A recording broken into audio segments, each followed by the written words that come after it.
Assalamu alaikum wa rahmatullahi wa barakatuh. My beloved brothers and sisters, in verse number 110 of Surah Al-Baqarah, Allah tells us to establish our prayer, to give charities to the poor.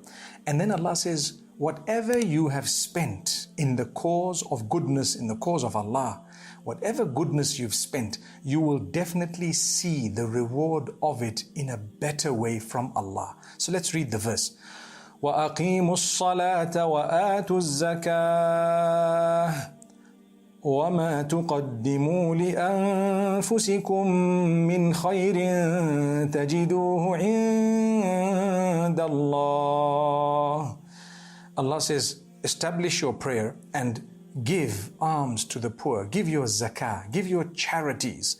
And Allah says, whatever you have put forth for yourself, you will find it with Allah. Indeed, He knows everything. He sees everything that is done. Now, why I've highlighted this verse in this series is because many times we do things and it's only the hope in the mercy and acceptance of Allah that would keep us going. And Allah will show you the goodness in this world and the next. When you spend, Allah will spend on you. You know the famous hadith, أَنْفِقْ يَبْنَ آدَمَ أُنْفِقْ عَلَيْكِ.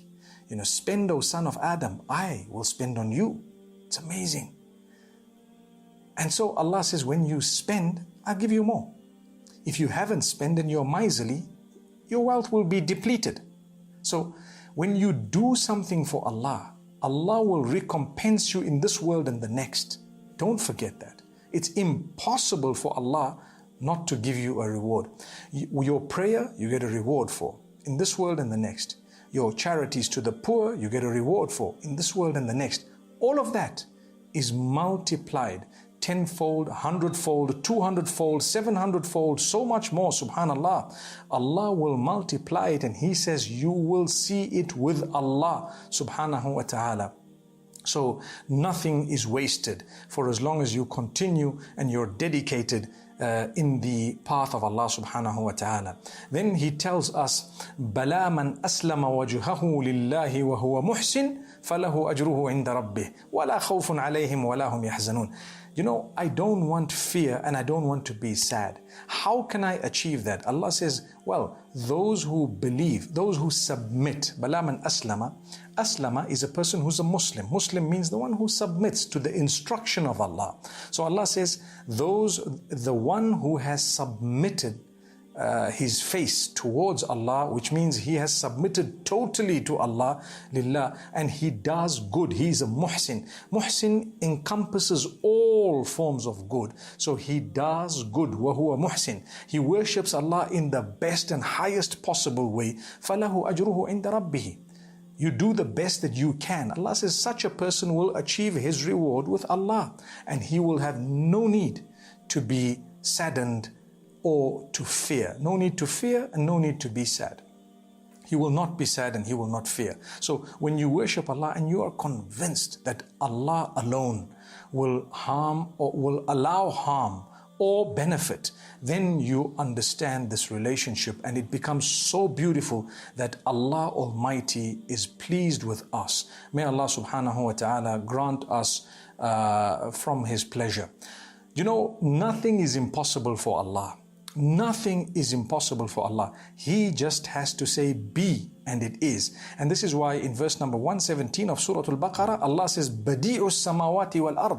Who is Allah? He is the creator of the skies and the earth, the heavens and the earth. He is the creator. Badi'u samawati wal ard. He created them from nothing. What did He say? إِذَا قَضَى أَمْرًا فَإِنَّمَا يَقُولُ لَهُ كُنْ فَيَكُونُ. Whenever He has decided something, He just says be and it is. So you can never ever lose hope in the mercy of Allah. If He created things from nothing, He will definitely create goodness for you and I. But He wants you to bear patience at times because He knows it's better for you. When a child goes to school, they have to work hard, they have to write the examinations, they have to follow the rules. All of that is for them to pass. In fact, their parents will cheer them on to say, work hard because we want to see you pass.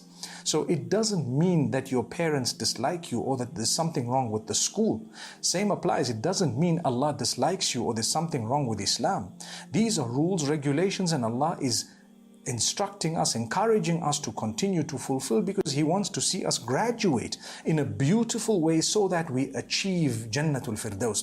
We achieve ultimate eternal goodness. The world, the life of this world is so temporary, it's only a few years.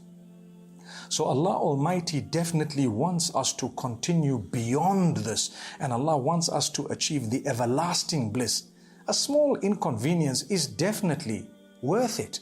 When you are renovating your house, when you're rebuilding a place, when you're repositioning your office or something, there will be days of inconvenience for long-term convenience. You're setting up a new store, or you're doing whatever you have to in order to be able to live in a better place. One day you'll have the official opening, mashallah, and then you're so happy because you're in your new place.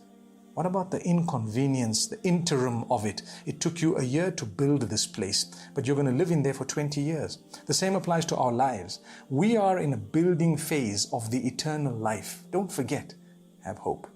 Your heart will heal once you realize convincingly that that's the case. Once you have this conviction within you, subhanallah, I'm in a phase of building. Building what? My hereafter. That's why I'm here.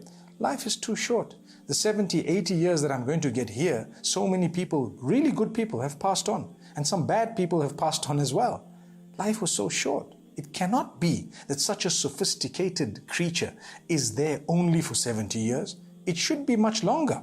But Allah says it will be forever. This is just a phase. It's called the life of this world. But the next is everlasting. So Allah says, have hope, and you must develop that hope with a lot of conviction. It will automatically heal your heart.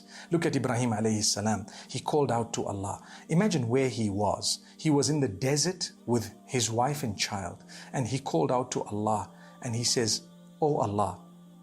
Verse number 126 of Surah Al-Baqarah. وَإِذْ قَالَ إِبْرَاهِيمُ رَبِّ اجْعَلْ هَذَا بَلَدًا آمِنًا وَارْزُقْ أَهْلَهُ مِنَ الثَّمَرَاتِ. Remember the time when the Prophet Abraham, may peace be upon him, called out to his Lord saying, "Oh my Lord, make this town or a safe place, secure this town, and grant its inhabitants with lots of produce, different types of fruit and vegetable and so on." Look at Mecca today. He was speaking about Mecca. It was barren. Nothing grew there.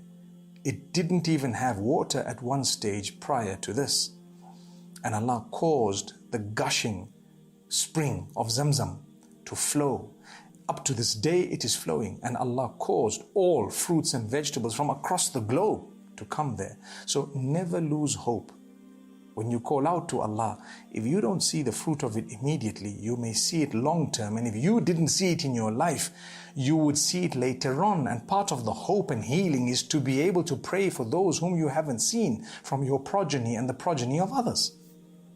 Subhanallah. Imagine the amount of hope Ibrahim alayhi salam had when he's praying for his offspring. He prayed for us, literally, by asking Allah to make this place beautiful. In fact, he says, "Oh Allah, I pray that you make the two of us submitters, and even from our families, I'd like to see my family and my progeny submitters unto you." How many of us pray for our progenies? How many of us pray for our children? "Oh Allah, grant me goodness and my children and my progeny, my offspring. Oh Allah, keep them steadfast on faith. I am being strong with my prayer. Keep my children also strong with their prayer." That's the dua of Ibrahim alayhi salam.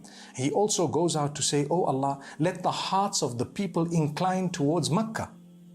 My heart's inclined towards Mecca. I can't wait to go back to Mecca, to Mukarramah, once all these restrictions are lifted, inshallah. And the same applies to most of us. If I were to tell you, let's go to Mecca, the majority of us, those who believe, will all say, let's go, mashallah. May Allah gather us in His obedience in this world and the next, and ameen to that dua that I just made right now. So my brothers and sisters, this is something amazing. It's the gift of Allah. And that's why when He said, oh Allah, from my offspring, make prophets who will come and remind people to do good and remind them to stay away from bad, Allah gave him that dua. And all the prophets who came after the Prophet Abraham were from his family. Whoa. A lot of hope in listening to these stories and in knowing what happened thereafter. So in my life also, I'm going to pray to Allah and I'm going to make sure that I have hope, because the same Allah who responded to those du'as will respond to mine and yours. أقول قولي هذا وصلى الله وسلم وبارك على